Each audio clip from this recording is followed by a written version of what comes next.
Assalamualaikum warahmatullahi wabarakatuh. Balik lagi di Mantap Manajemen Takan Podcast. Kali ini di Mantap ada yang beda nih. Yang biasanya dipandu oleh Kang Agung, cuma pada kali ini dipandu sama aku sendiri. By the way, kenalin nama aku Dika dan di sini aku nggak sendirian. Aku bakal nemenin kalian selama beberapa waktu ke depan. Dan tentunya di sini aku nggak sendirian. Aku ditemenin sama salah satu narasumber kita yang keren banget, nggak kalah dari narasumber sebelumnya. Dan narasumber kita ada di depan kita. Boleh mungkin kan perkenalkan diri terlebih dahulu. Assalamualaikum warahmatullahi wabarakatuh. Perkenalkan, nama saya Ahmad Jawa Madani. Mungkin teman-teman kampus biasa manggil saya Jawa. Saya mahasiswa Unisba angkatan 2018, jurusan manajemen keuangan. Apa lagi ya? Mungkin saya juga demisioner Himan periode 2019-2020 dan 2021. Gimana nih Kang kabarnya sekarang? Alhamdulillah baik, sehat Baik ya. ya. Nah tadi sempat disinggung nih bahwa kalau Akangnya itu dari Natif Manajemen juga ya. Ya. Angkatan berapa tuh Kang kalau boleh tahu? Angkatan 18. Angkatan 18 berarti lulusnya 2018 kemarin ya? Lulusnya 2022. Karena kan dihitung angkatan kuliah tuh dari tahun masuk. Oh, oke. Kalau untuk sekarang kesibukannya apa nih Kang? Kalau boleh tahu? Kesibukannya freelance sih. Kalau ada event aku kerja, kalau nggak ada event ya tidur di rumah. Oke. Oke nih. Dulu kan Akang sempat kuliah juga nih. Nah, waktu di perkuliahan sempat aktif apa aja sih Kang kalau boleh tahu nih? Aku aktif kepanitiaan, aktif organisasi juga aktif karena sayang banget ya waktu kalau kuliah cuman kuliah pulang gitu. Maksudnya kayak nanti ketika lulus gue mau ngapain nih, aku mau ngapain gitu. Maksudnya udah putus kontrak sama kampus, pas mau ke kampus main kayak aku mau ke siapa ya. Beda lagi kan kalau misalnya ikut organisasi main ke kampus pun kayak nengok adik-adik aku. Berarti sempat ikut organisasi ya Kang ya? Berarti itu organisasinya Himan ya kalau nggak salah. Ya, organisasinya Himan. Dan sempat berapa periode nih Kang di Himan? Aku di Himan 2 periode. 2 periode. Periode pertama tuh sempat masuk ke divisi apa tuh Kang kalau boleh tahu? Pertama masuk Himan, masuknya divisi PR, Public Relation, sub divisi Humas. Kalau untuk periode keduanya? Periode kedua SDM. SDM. Nah, berarti kan di sini Akang tuh kuliah sambil organisasi nih Kang ya. Nah, boleh minta sedikit nggak sih Kang keluh kesahnya Kang nih? Kan sekarang lagi sibuk kuliah. Waktu kemarin lagi sibuk kuliah juga nih. Tugas juga numpuk banget nih kayaknya. Ditambah lagi sama organisasi yang juga padat juga pasti ya kepanitiaannya. Cara ngebagi waktu dari Akangnya sendiri gimana sih Kang? Biar balance gitu. Kalau aku sebenarnya lebih berat di organisasi dibanding kelas. Kenapa? Karena jujur aja gitu, aku kurang suka di dalam kelas. Makanya dulu sempat beberapa kali kayak milih kelas apa rapat, ya aku mending milih rapat. Cuman kenapa aku milih berangkat rapat? Karena seru lah gitu dibanding di kelas. Karena emang sih maksudnya jelek gitu ya, jangan ditiru lah hal-hal kayak gini. Tapi mungkin bisa dijadikan pembelajaran bagi teman-teman juga ketika nanti waktu ada UTS, UAS. Jadi matkul-matkul yang aku tinggalin tuh bisa lebih dipahami sebenarnya.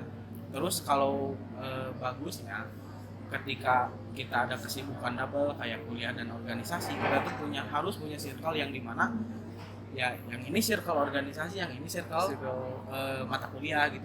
Makanya jadi enak lah sharingnya. Jadi semuanya dapat gitu. Walaupun emang secara ngebagi waktu itu agak susah.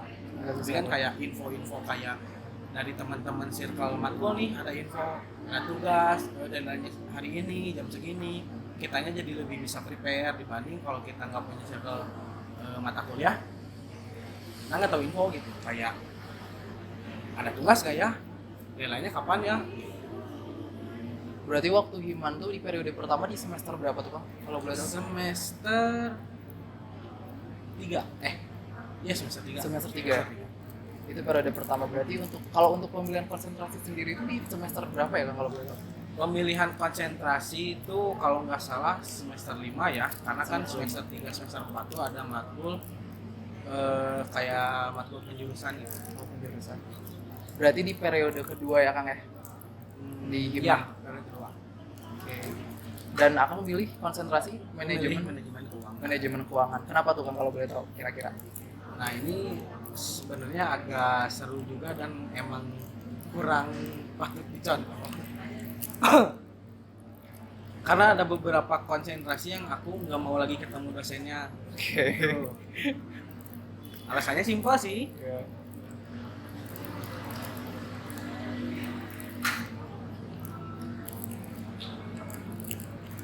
Oke, kalau misalkan manajemen keuangan ini sendiri itu ngeliputin apa aja sih Kang sebenarnya untuk konsentrasinya sendiri gitu? Untuk konsentrasinya, manajemen keuangan tuh lebih ke ada beberapa mata kuliah yang pembelajaran tentang saham, tentang likuiditas, tentang literasi keuangan, teori portofolio gitu. Sebenarnya yang disiapin oleh prodi ke kita lebih ke pembelajaran yang nanti bakal kita rasain di dunia kerja gitu.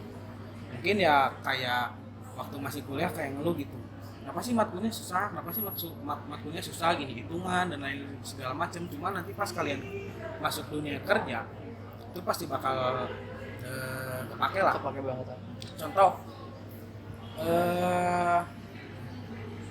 Microsoft Excel itu kan kayak bisa dibilang dasar ya. Iya dasar. Tapi di manajemen keuangan itu pasti kepake kayak rumus